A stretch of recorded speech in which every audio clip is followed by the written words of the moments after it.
Rhapsody of Realities आज Tuesday 20 अप्रैल 2021 मंगलवार 20 अप्रैल 2021। Rhapsody of realities आज हमको जो पास्टर क्रिस ओयाखिलोमे द्वारा वचन सीखने को मिल रहा है वह तीसरा यूहन्ना पहला अध्याय उसका दूसरा वचन 3 जॉन फर्स्ट चैप्टर 2 वर्स। हम उसके आधार से जो विषय मिला है वो पढ़ेंगे। He wants you in health, वो चाहता है आप सेहतमंद रहे। He wants you in health, वो चाहता है आप सेहतमंद रहे। हम वचन के आधार से इसे सीखेंगे। 3 John 1 chapter 2 verse. Beloved, I wish above all things that thou mayest prosper and be in health, even as thy soul prospereth. Beloved, I wish above all things that thou mayest prosper and be in health, even as thy soul prospereth. हम तीसरा यूहन्ना हिंदी में पढ़ेंगे इसी वचन को। तीसरा यूहन्ना उसका पहला अध्याय और दूसरा वचन।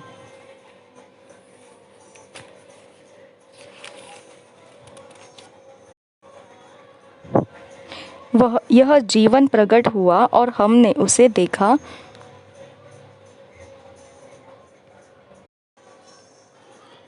तीसरा यूहन्ना पहला अध्याय दूसरा वचन। तीसरा यूहन्ना की पत्री और पहला अध्याय उसका दूसरा वचन। हे प्रिय, मेरी यह प्रार्थना है कि जैसे तू आत्मिक उन्नति कर रहा है वैसे ही तू सब बातों में उन्नति करे और भला चंगा रहे।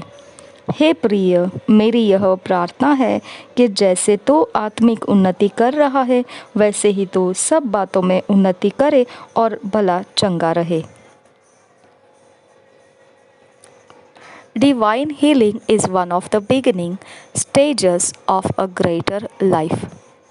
ईश्वरीय चंगाई ये एक शुरुआत है उस स्तर की जिसमें से बढ़िया महान जीवन होता है। Healing is wonderful, but there is a greater life than healing. चंगाई बहुत ही बढ़िया है परंतु उससे भी ज़्यादा महान जीवन, चंगाई से भी ज़्यादा महान जीवन मौजूद है। God does not want you to live in the realm of getting healed from one sickness or the other every now and then. परमेश्वर यह नहीं चाहता है कि आप जीवन भर ऐसे क्षेत्र में जिए कि जहाँ से आप चंगाई पाते रहे, एक बीमारी या फिर दूसरी, हर एक समय असमय बस वही आप पाते रहे। वो यह नहीं चाहता। He wants you to come to a place of victory where you understand divine health which is greater than divine healing. वह चाहता है कि आप उस स्तर पर उठकर चढ़कर आ जाए जो स्तर विजेता का है, जहाँ पर यह समझ होती है ईश्वरीय सेहत की, जो ईश्वरीय चंगाई से भी ज़्यादा महान है।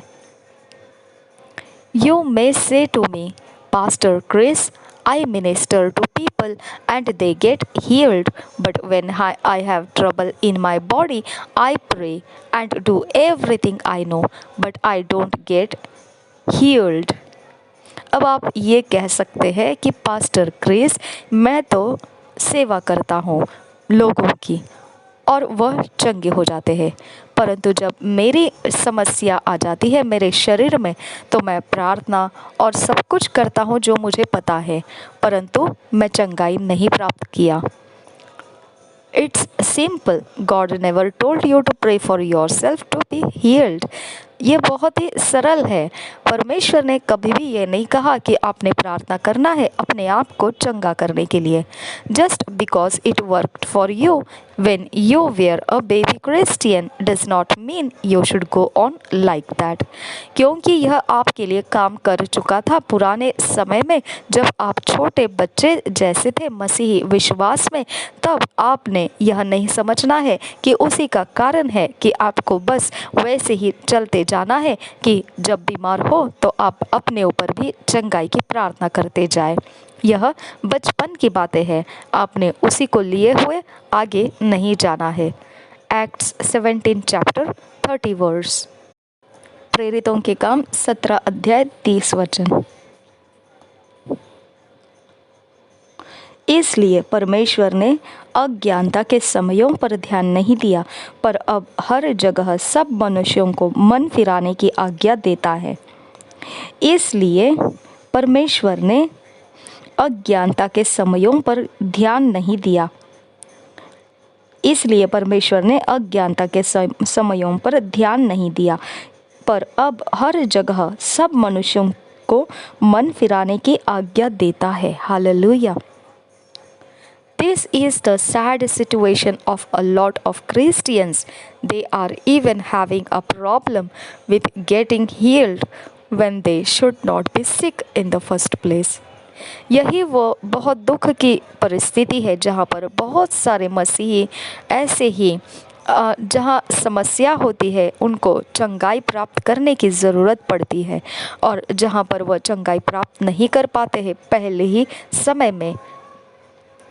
Our theme verse says, Beloved, I wish above all things that thou mayest prosper and be in health. हमारा शुरुआती वचन कहता है, 3 यूहन्ना का पत्री उसका 1 अध्याय 2 वचन, हे प्रिय, मेरी यह प्रार्थना है कि जैसे तू आत्मिक उन्नति कर रहा है वैसे ही तू सब बातों में उन्नति करे और भला चंगा रहे। हे प्रिय, मेरी यह प्रार्थना है कि जैसे तू आत्मिक उन्नति कर रहा है वैसे ही तू सब बातों में उन्नति करे और भला चंगा रहे। It does not say, Beloved, I wish above all things that you mayest prosper and be healed. वो इस प्रकार से नहीं कहता है कि प्रियो, मैं चाहता हूँ, ऐसा मेरी मनोकामना है कि आप ऐसे हो जाए कि आप सारी चीज़ों में समृद्ध होते जाए और चंगे भी होते जाए। वो ऐसा नहीं कह रहा है। He wants you in health. वो चाहता है कि आपके अंदर सेहत हो। God's plan for you is divine health. परमेश्वर की योजना आपके लिए ईश्वरीय सेहत है। He does not want you suffering from headaches, colds and fevers. There should be no diabetes, stomach trouble or any such thing with you. वो नहीं चाहता है कि आप वो समस्याओं से आप परेशानी उठाते रहे, जो सिर दर्द या ज़ुकाम या बुखार या ऐसे प्रकार के जो बीमारियां होती है जिसे डायबिटीज़ कहते हैं, या कोई पेट की समस्याएं और ऐसी ऐसी कोई भी चीज़ें जो आपके जीवन में हो। Grasp this truth and live by it. आप इस सच्चाई को पकड़ लीजिए और उसी के आधार से जिए। If you have been falling in and out of sickness, say to yourself, I will never be sick another day in my life because the word of God guarantees my divine health. अगर आप बारंबार बीमार होते रहते, ठीक होते रहते हैं और फिर आप दोबारा बीमार होते और ठीक होते रहते हैं, अगर ऐसा ही बारंबार आप गिरते उठते रहते हैं, तो अपने आप को ये आज कह दीजिए, मैं कभी भी बीमार या अगले दिन के लिए अपने जीवन में नहीं रहूँगा, बीमार नहीं रहूँगा, क्योंकि परमेश्वर का वचन यह मुझे गारंटी देता है कि मुझ में ईश्वरीय सेहत है। मेरे लिए ईश्वरीय सेहत है, मेरी ईश्वरीय सेहत है। If you experience any symptom in your body, don't panic. अगर आपके शरीर में आपको कोई भी ऐसी हलचल दिखाई दे जो बीमार अवस्था को दर्शाती है, तो आप हड़बड़ी न मचाएं। Use the word, keep yourself in health with God's word, it's medicine. आप वचन का इस्तेमाल कीजिए, आपके ऊपर वचन को आप बनाए रखिए। जो सेहत भरा वचन आपको मिलता है, आप उस वचन में अपने आप को बनाए रखिए, वही आपकी दवाई है। Proverbs 4:22, referring to God's word, says, "For they are life unto those that find them, and health to all their flesh." और नीति वचन के 4 अध्याय 22 वचन उसी के संबंधित परमेश्वर का वचन कहता है, क्योंकि जिनको वे प्राप्त होती है वे उनके जीवित रहने का और उनके सारे शरीर के चंगे रहने का कारण होती है।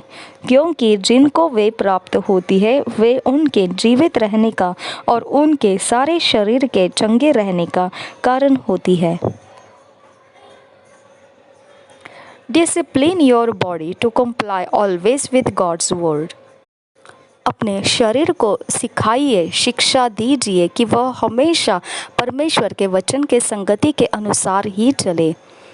Transcend the level of needing healing to living every day in divine health. ऐसे ऊंचे स्तर पर चढ़ जाइए जहाँ पर आपकी ज़रूरत चंगाई होती है, उससे आगे निकल जाइए और आप वहाँ चढ़ जाइए जहाँ पर आपको हमेशा रोज के जीवन के लिए ईश्वरीय सेहत रहेगी। You are a new creature in Christ with the divine life, the very life of God. आप नए सृष्टि हो मसीह के अंदर जो ईश्वरीय जीवन आपके अंदर रखता है। यह वही जीवन है जो परमेश्वर का जीवन है। How could you have that life and be subject to the elements? फिर आप ऐसा जीवन पाए हो तो आप ऐसे प्रकार की चीज़ों के अधीन कैसे हो जाएंगे? Walking in divine health is God's best for you. आप ईश्वरीय सेहत में चलना परमेश्वर का उत्तम आपके लिए रहता है। सर्वोत्तम आपके लिए परमेश्वर का जो है वह यही है कि आप ईश्वरीय सेहत में चलते रहे।